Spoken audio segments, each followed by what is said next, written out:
Na tai gerai.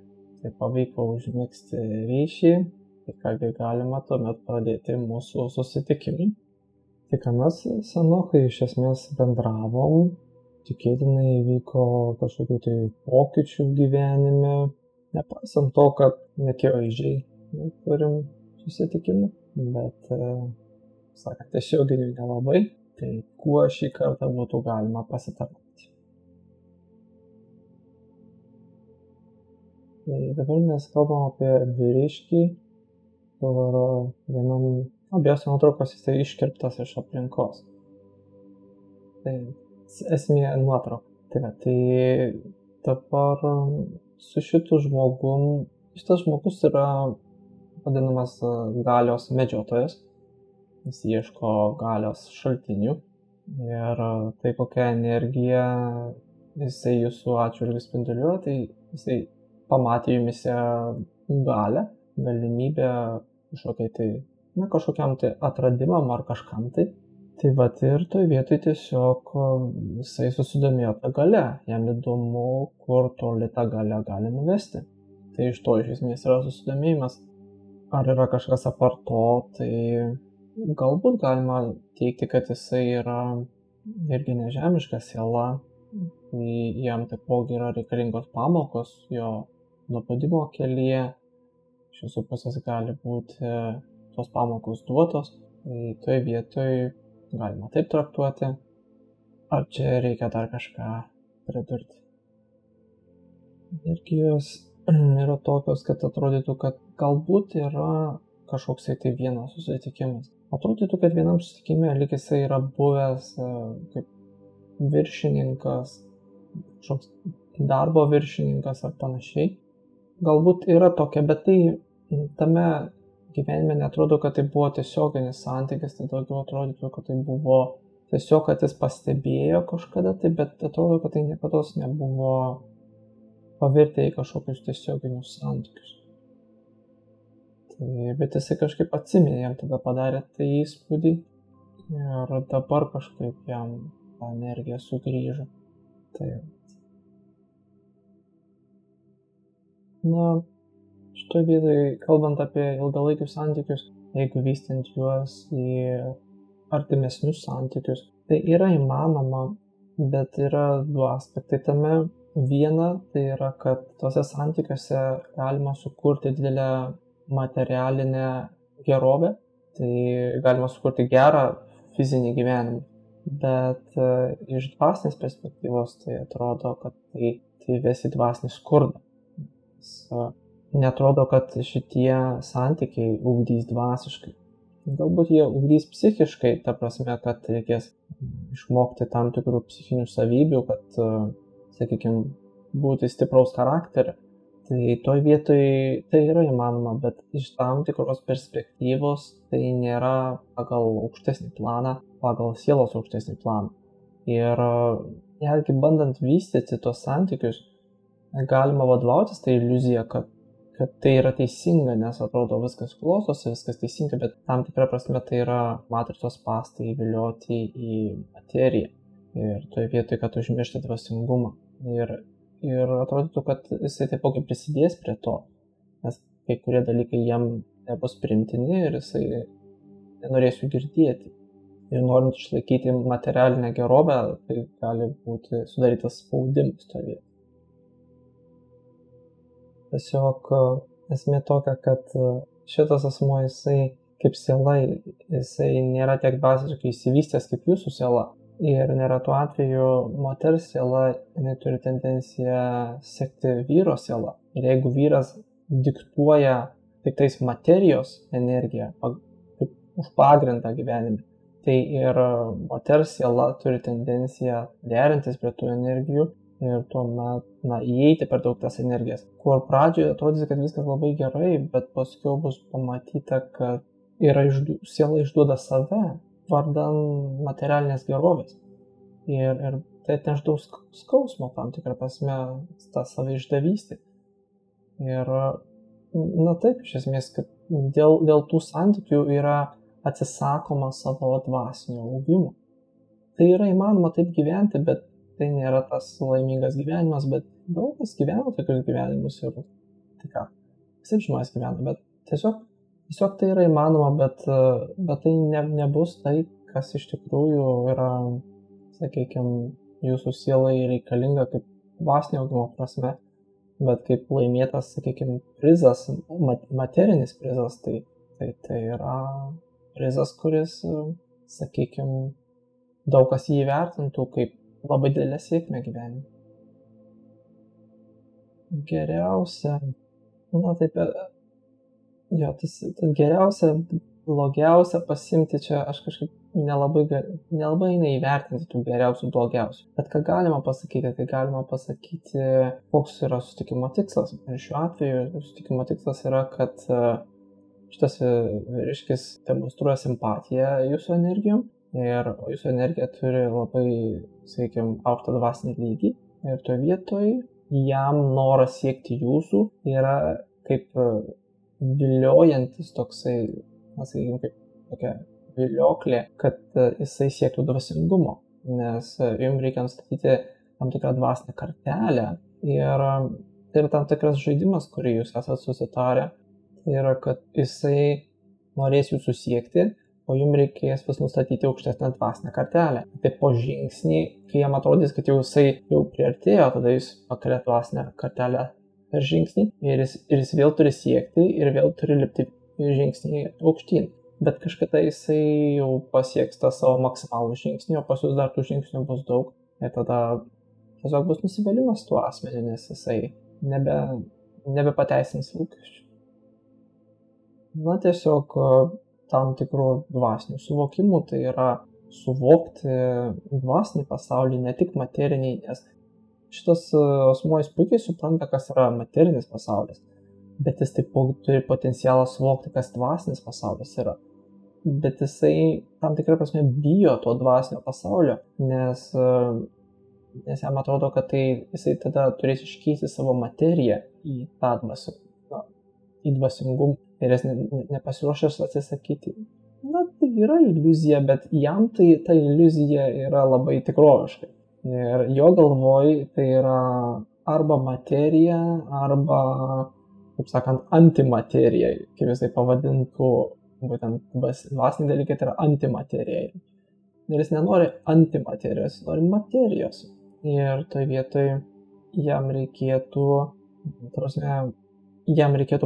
parodyti tos dvasinius dalykus, bet neperkrauti jo, kad jam, taip sakant, nebūtų per daug tų dalykų. O kitoje vietoje reikia leisti jam mokytis ir tiesiog reikia jam leisti eiti tuo keliu. Ir jisai kažkiek tai paeis. Tiek, kiek jisai paeis, santykyje su jumis, tiek jam ir yra skirta. Na taip, šitoje vietoje niekada neišeis ta tokia rolė, kad jeigu jūs atsistosite į mokytojo poziciją ir pradėsite jam kažką tai jį mokyti, tai jam iš tikrųjų net gal jo ego neleis priimti tų dalykų, jį kažkas mokina, nes jisai čia yra gyvenime daugiau pasiekęs negu kiti. Tai toje vietoje netaip veikia tie dalykai. Šitoje vietoje gaunasi taip, kad jisai turi žengti žingsnį link jūsų, o jums reikia pasitraukti nei į kairę, nei į dešinę, ne link jo ir ne nuo jo, o aukštyn, pakelti savo kartelę aukštyn. Gerai bendraukim. Prinas sako, norėčiau pabendrauti, gerai bendraukim, pakalbėkim apie tokį dvasinį dalyką, aš atsimenu savo praeitą gyvenimą. Ir jam iš karto bus akis ant kaktos. Jam tai yra per aukšta kartelė, bet jis nori siekti to. Ir tada jis bandys kažką ten išspausti iš to, gal paskaitys, gal pasidomės, kad pasiekti tą kartelę. Ir toje vietoje būtent turėtų veikti žaidimus. Taip, bet reikia labai atsargiai, nes jeigu būtent mes nueisim į tas, kad, kaip jau paminėta, kad į tas mokytojo pozicijas, kad aš tau aiškinsiu, kaip kas turi būti, tai tada, jeigu jo ego bus įžeistas, tai tada toje vietoje ta materialinė gerovė gali atsisukti kitą pusę. Bet jeigu tiesiog visą laiką bus būtent ta keliama kartelė, bet jinai bus keliama tik pasekoj to, kaip atsakas į jo veiksmus, kai jisai atliks žingsnį link jūsų, tada iš karto bus pakelta dvasinė kartelė. Tada jis neturės ką toje vietoje sakyti, nes jis tik gaus tai, ko jisai pats, taip sakant, ko jam reikia. Ir jisai žino, kad jam to reikia, bet jis apsimetinės, kad jis nežino, kad jam to reikia. Nes jisai nenori tikėti, kad jam to reikia. Ir toje vietoje taip gali tas veikti. Kaip ir nesigaus, nes jisai, nes kai tu sieki materijos žemyn, tiesa ranka. O jeigu mes į dvasingumą keliam aukštyn, tai kiek jisai besieks, jisai sieks tik į žemę, o jūs visą laiką kelsite aukštyn ir toje vietoje jis niekada negalės jūs pasiekti. Nebent išmoks siekti aukštyn, kas ir yra idėja pati, išmokyti jį siekti tų aukštesnių dalykų, bet kiek tai bus sėkminga čia diskutuoti. Minėjau, daryti tos dalykus, dalinantis kažkuo, daryti tą atsargiai. Atsargiai tą daryti tik tuo atveju, kai jisai atliks manevrą jūsų link, tada reikia kelti tą kartelę, o ne taip, kad prieiti ir sakyti, pasišnekam gal apie praeitus gyvenimus, ten ką nors tokio, šiaip savo, kaip sakant, pokalbis prie arbatos. Neturėtų būti tokie pokalbiai, turėtų būti pokalbis, kai jisai siekia, tada kilau kartelė, čia tokia taisyklė tai vieta. O jeigu jisai netlieka manevro link jūsų, tai tada neturėtų būti ta kartelė keliama, turėtų būti palaikoma neutralūs santykiai.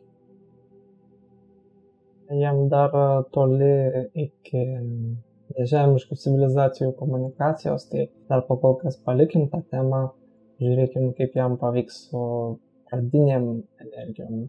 Paskiau vėliau pakalbėsim. Gal atsiskleis talentas, gal tas žaidimas išausi ką nors. Čia kur nugarą stovi žmogus praktiškai, biškai veidas iš šono. Tai čia vyriškis kažkoks, tai o dabar koks čia su jo santykis. Nelabai matosi, ką čia būtų galima komentuoti ties šiais santykiais. Čia nėra jokių santykių, čia yra kažkokie tai darbiniai ryšiai. Nelabai eina suprasti, kodėl šitą nuotrauką iš viso yra rodoma, kas čia norima suprasti. Tai prasme, jeigu čia kalbant apie kažkokius santykius, tai čia neatrodo įmanomi santykiai, nes šitas žmogus pernelyg yra įstrigęs prote ir jo protas yra jo, kaip sakant, šeimininkas ir jisai maža tikimybė, kad sugebės išeiti iš savo proto. Ir tas protas jam labai daug diktuoja gyvenime problemų ir jisai daug labai turi to vadinamo kritikavimo, daug ką kritikuoja ir daug kas jam nepatinka ir panašiai, bet tai yra jo protas. Jis turi mažai potencialo ir geriausia, ką jam tai reiktų kažką mokytis apie savo protą, meditacijos kokios nors ar kažko tai, galbūt jam kokių patarimų toje vietoje, bet nesimato jokio potencialo čia, jeigu apie kažkokius santykius kalbant ar apie kažką tai. Reikėtų labiau suprasti jūsų darbinių rolių santykiai, kokia pas jūs yra hierarchija, kaip vyksta tas santykis darbinis. Čia klausimas, man reikia suprasti šitus dalykus, nes visi jūsų klausimai yra neatsakomi, nes šitas žmogus yra labai komplikuotas, jisai yra labai problematiškas ir jis gali sukelti daug problemų labai. Iš esmės, tokio žmogaus turėtų nebūti nerekomenduojamas jisai darbinėje aplinkoje, bet priklausomai, už tai norim suprasti, ar jeigu jisai yra darbuotojo pozicijoje, tai rekomenduotume jį atleisti. Jeigu jisai yra kaip bendradarbio pozicijoje, tai tada pasikalbėti su viršininku apie jį. Jeigu jisai yra darbdavys, viršininkas, tai tada bus problema. Nežinau, iš tikrųjų, ką patarti toje vietoje. Tai yra labai problematiškas žmogus, su juo bus problema.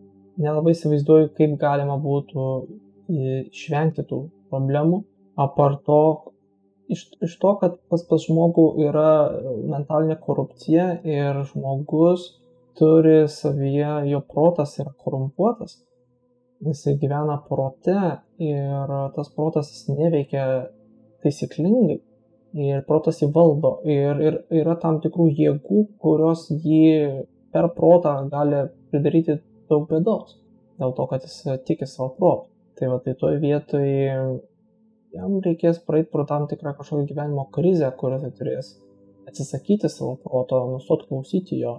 Tai toj vietoj įmanomi santykiai tarp jūsų sklandus tik tuo atveju, jeigu jisai praeis pro nubudimą, kai jis nustos klausyti savo proto ir galbūt išmoks medituoti ar kažką tai tokio.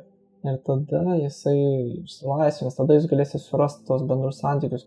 Dabar vienintelė jums išeitis, tai kad kažkas turi tarp jūsų medijuoti, tai yra būti kažkas kitas diriguoti tos santykius, jūsų viršininkas ar panašiai, nes priešingų atveju šitas žmogus gali padaryti kažkokių keistų veiksmų, kurių niekas nesupras. Jis vienas tokių žmonių, kur, kaip sako, tyli kiaulė gilią šaknį, kitas sako, kur gali ilgai dirbti, tylėti, o paskui vieną dieną paimti ir padaryti ką nors tokio, kad niekas nesupras, iš kur čia dabar jisai pridirbo tokių reikalų. Dabar klausimas yra apie vaikų turėjimą ir tariamą norimą savęs realizuoti per šeimą. Ir šitoje vietoje mūsų perspektyvą žvelgiant atrodytų, kad čia yra labai daug didelė dalimi, tai yra tiesiog sudarytas socialinis spaudimas toje vietoje didelį įtaką turi, kur taipogi tai susijungia su kažkokiam tai tikėjimo sistemom, kurios irgi yra tiesiog gal bendram moteriškam sąmonės lauke. Bet šitoje vietoje sprendimas tai yra labai paprastas ir esmė yra tokia, kad kaip sakant, jeigu Dievas nedavė, tai toje vietoje ir nereikia. O jeigu reikės, tai Dievas ir duos. Toks paprasčiausias sprendimas toje vietoje. Bet jūs labai suprantat, iš kur tos energijos ateina, nes jos ateina ne iš to, kad neturėti, kad nėra turima vaikų, o ateina iš to, kad nėra savidvasinio savirealizavimo, nes pagal jūsų kontraktą tai turėtumėte jūs labiau būti dvasinėje veikloje. Ir to vietoj turėtų būti buvęs pasirodyti atitinkamas partneris ir sulaukti tinkamų vaikų. Tie dalykai visi yra, sakykime, jie vėluoja, dėl to, kad nebuvo atlikti atitinkami žingsniai, palei širdį, nebuvo nueita ten, kur turėtų būti ir padaryta, kas turėtų padaryti. Tos galimybės buvo prarastos.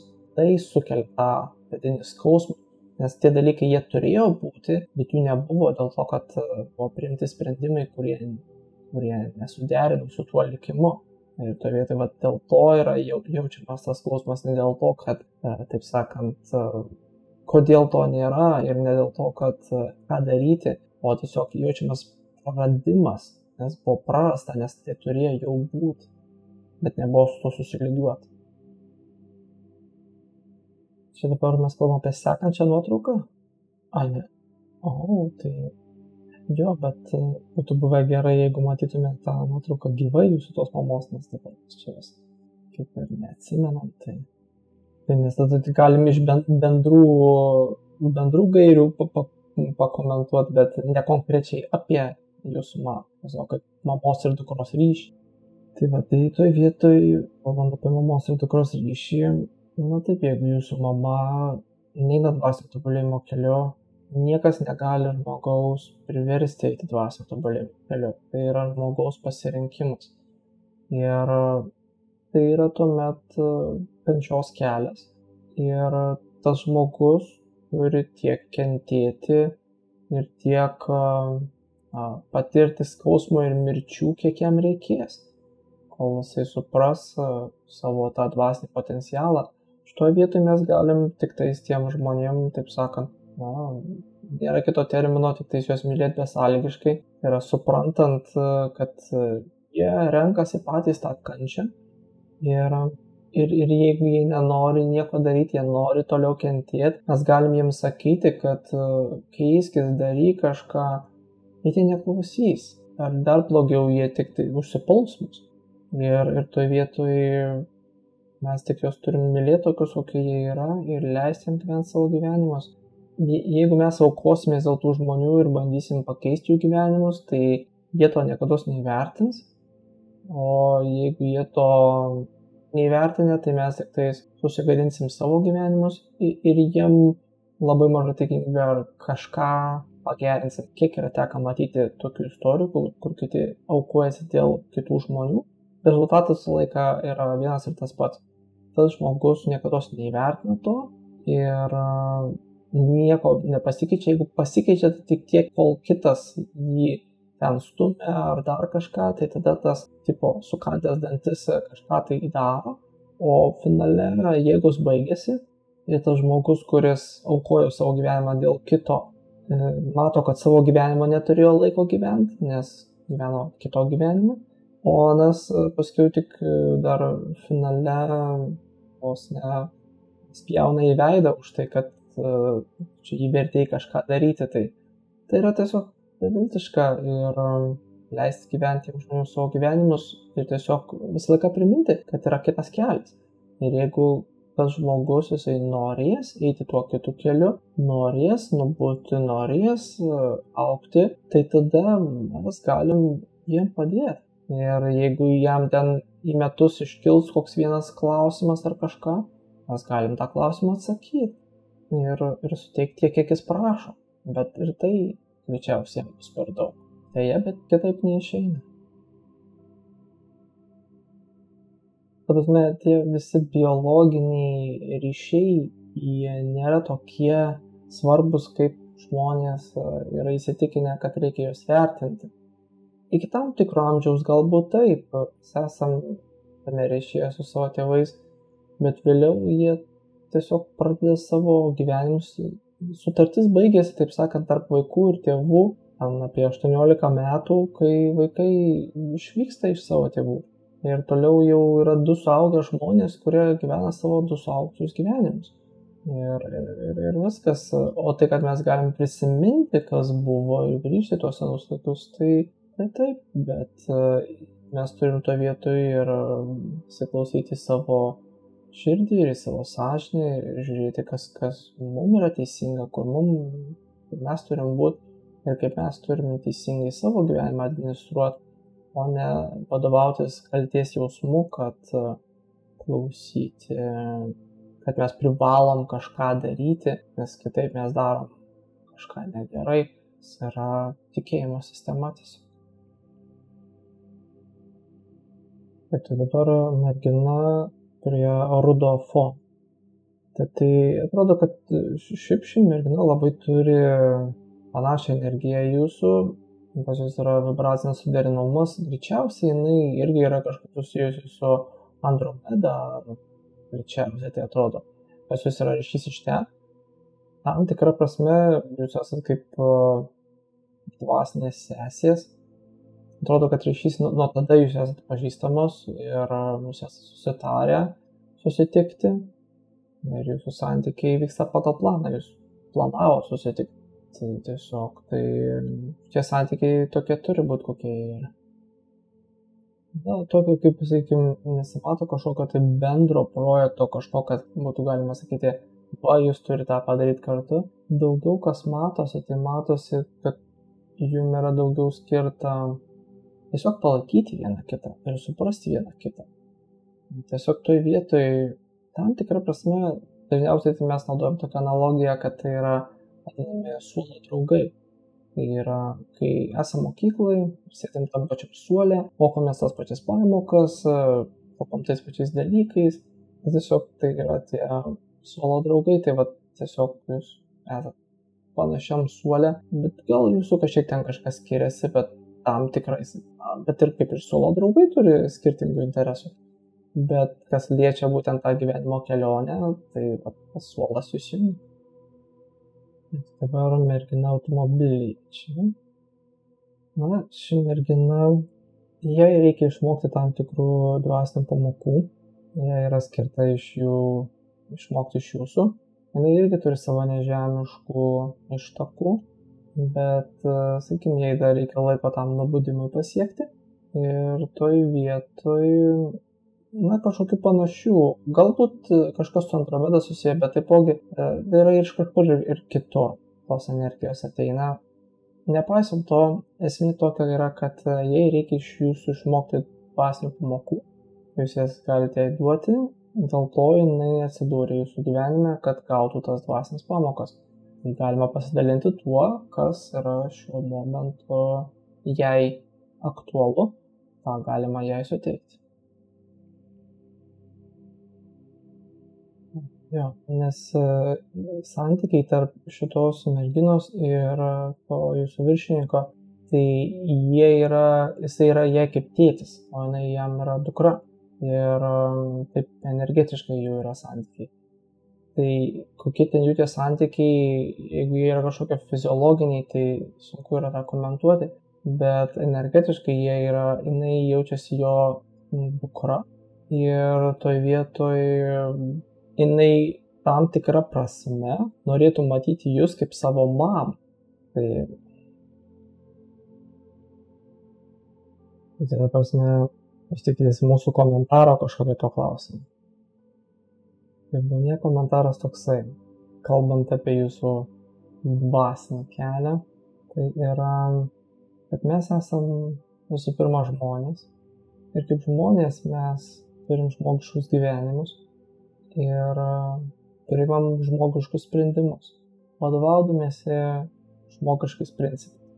Tai žvelgiant iš tokios žmogiškos perspektyvos, jūs darot geriausia, ką jūs galite daryti. Nepaisant to, kad pas jūs yra žymiai daugiau potencialo, negu jūs dabar jo naudojat, bet įsivaizduokim tą iš tokios perspektyvos, kad tas potencialas nėra kaip maistas, kuris išeina iš galiojimo. Įsivaizduokim tai daugiau kaip tas vadinamas vynas, kuris bręsta ir, taip sakant, fermentuojasi vis labiau ir kuo ilgiau jisai yra išlaikytas, tuo jisai yra brangesnis. Žinoma, yra tam tikros fizinės ribos. Tai yra, kad jeigu mes nulauksim per daug metų ir jau fizinis limitas gyvenimo, tai tada kaip ir, bus nepanaudota tai. Bet šiuo atveju įsivaizduokim jūs kaip tą bręstantį vyną ir kai jisai bus, taip sakant, jau labiau subrendęs, labiau fermentavęsis, tai tada jo kaina bus žymiai didesnė, atidarant, taip sakant, tą kamštį, negu kad atidarant jį, kol dar jisai nėra pilnai susiformavęs kitas vadinamas pigus vynas. Tai toje vietoj mes nevadinam jūsų pigių vynų, jūsų vynas yra jau brangioj klasiai, bet jisai taps dar brangesnė klasė. Jūs turite tą tokį savyje brandinimo idėją, norit brandinti savo vyną, ir, taip sakant, parodyti jį tik tais aukščiausiai kokybei. Ir toje vietoje tai yra, kur dabar yra jūsų dvasinė fazė tokia. Brandinimo fazė į geresnę ir brangesnę versiją. Dabar klausimas yra, kai pirmą kartą mes atidarom vyno butelį, mes čia, aišku, nerekomenduojam vartoti alkoholio, bet čia naudojam tik kaip metaforą. Kai mes atidarom vyno butelį ir, tarkim, yra brangus vynas ir mes norim įpilti to vyno į taurę. Tai dabar kaip kažkas gali išmokyti, kaip įpilti vyno į taurę? Nes mes, tarkim, bijom prapilti, bijom, kad išsprūs butelis iš rankų, suduš gal jisai, ar prapilsim to šoną, ar ten rankos mums dreba, ar ten dar kažkas, nes mes jaudinamės. Kaip palaikyti kitam žmogui ranką, kad jisai išmoktų įpilti tą vyną? Galbūt, sakykime, tai ir galima kažkaip tą padaryti, bet dažniausiai, kaip žmonės tą daro, tai jie naudoja vadinamą drąsos principą. Tai yra, kad jie tiesiog bando. Jie tiesiog atidaro tą butelį ir bando pilti. Tai pirmus kartus jie prapila, paskiau ten gal ten dar sudūžta koks vienas kitas butelys, bet jie bando, jie pila ir galiausiai jie išmoksta. Ir toje vietoje tai yra tam tikra savireguliacijos sistema, kurią kiekvienas žmogus savie turi, kad jis turi bandyti dalykus ir tik tada jam jie gaunasi. Jeigu jisai visą laiką tik sėdės ir galvos, kaip aš dabar čia pilsiu tą vyną ir bandys apskaičiuoti ten, kaip jam reikėtų padaryti, kad jis ten nepapiltų, ar kaip ten tas, ar kaip panas, ar kaip ten padėkliuką naudoti, ar kas ten bus, jeigu prasipils, kaip ten reikės valyti ir ten, ar kai mes per daug galvojam apie tai, tai mes nueinam į tas filosofijas, kurios neįgyja praktinės pusės. O vietoj vienintelė išeitis yra imti ir daryti, bandyti, klysti, pasitaisyti ir tada išmokti daryti gerai. Yra tų žinučių, jų yra skirtingų. Vienos iš jų yra apie tai, kad nori priminti jūs, kad jūsų siela yra mylima ir yra nepamiršta ir viskas yra gerai. O kitos žinutės yra, kad jumise yra potencialas, kuris yra nerealizuotas iš esmės. Ir tas brangaus vyno principas, jisai yra labai teisinga idėja, filosofija gyvenimo, bet tiesiog reikia nepamiršti, kad yra laiko limitai ir fizinio laiko limitai tiesiog. Ir atėjus laikui, žinoma, dalykai jie vyks savaime, bet tada jie turės vykti labai greitai. Iš tam tikros perspektyvos, kaip jau minėjom anksčiau, kai kuriuose dvasinio augimo aspektuose pas jūs yra atsilikimas, bet tai yra jūsų sprendimas. Bet tą patį turbūt galima apie kiekvieną žmogų pasakyti. Nė vienas turbūt nėra tas, kuris galėtų sakyti, kad jis pilnai yra susilygiavęs su savo aukštesniu planu. Tai iš esmės. Čia yra labai teisingas pastebėjimas to vietoje, nes tai, ko jūsų siela kaip ir norėtų, tai jinai norėtų įeiti į kažkokią tai mechanizmą, dvasinį mechanizmą ar kažkur tai, kuriai būtų aiškios gairės ir aiškus veiksmas ir aiški hierarchija ir aiškus vedimas ir tada daryti viską taip. Tai tada būtų viskas nuostabu, jūsų siela to ieško. Bet ne to jūsų siela atvyko į šį pasaulį, jūsų siela daugiau atvyko tam, kad išmokti sukurti tuos dalykus labiau, negu kad surasti, į kur jai įeiti. Nes problema šitam pasauliu, kad nėra į kur įeiti, nėra tų dalykų, niekas jų nesukūrė mūsų pasaulyje. Yra tik tais pavieniai žmonės, kurie bando kažką kurti. Nieko nėra.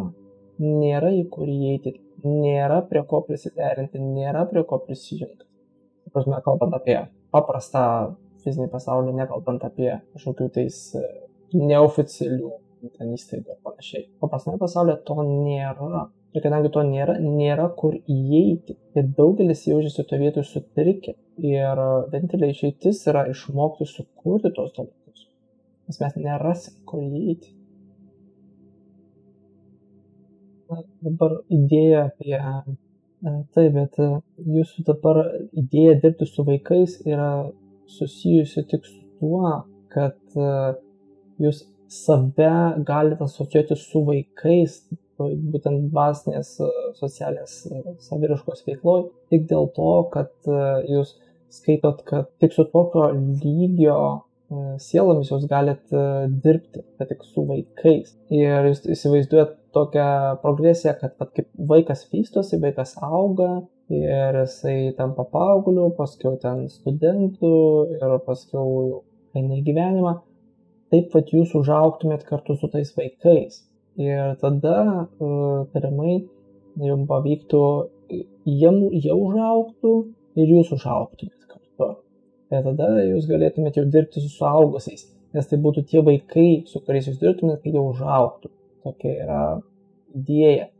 Ir tai yra graži idėja, bet jinai yra labai ilga, tai yra 10-mečių idėja. Tai jeigu planuojat tokį 10-mečių projektą, tai tada ta idėja yra gera, bet taipogi šitoje vietoje turbūt geriausia būtų turėti kažkokį tai gal pedagoginį išsilavinimą ar kažką tokio, nes kai turi pedagogiką, tai tada tėvai tavim labiau pasitikė, nes tu vis vienas su vaiku turi teisę dirbti, nes tariamai tavo tas diplomas diktuoja, kad tu supranti vaikus, tu turi išsilavinimą vaikų psichologijos klausimais ir panašiai. Tai toj vietoje galbūt tai būtų pagrindinė esmė, o jeigu pradėti su vaikais dirbti be išsilavinimo atitinkamo, tai diskutuotina, kokie tėvai tada turėtų pasitikėti tokiu žmogumi, kuris iš esmės neturi kaip parodyti, kad jisai supranta vaikus.